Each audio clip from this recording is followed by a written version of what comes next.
से कहो यही बात अरे पगली का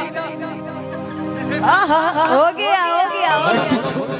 वो तो हमको खुद भी पता नहीं अच्छा लगता है रुलाता है मरो क्यों रुलाने